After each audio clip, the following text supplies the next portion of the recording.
छत्रपती संभाजीनगर जिल्ह्यातील जायकवाडी धरणाच्या पाणलोट क्षेत्रात मागील 6 दिवसांपासून पाऊस सुरू असल्याने धरणाची पाणी पातळी वाढली आहे।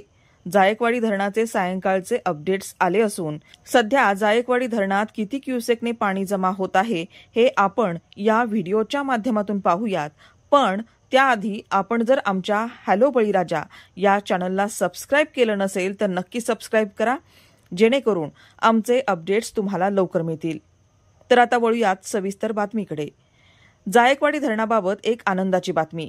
जायकवाडी धरणाच्या पाणलोट क्षेत्रात पाऊस सुरू असल्याने भंडारदरा धरण, नांदूर मधमेश्वर धरण, कडवा धरण, भावली धरण तसेच दारणा धरणातून मोठा विसर्ग सोडण्यात आला आहे।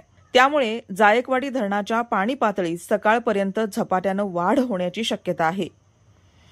आज सायंकाळी आलेल्या अपडेटनुसार जायकवाडी धरणाची पाणी पातळी फुटामध्ये 1498.93 इतकी आहे।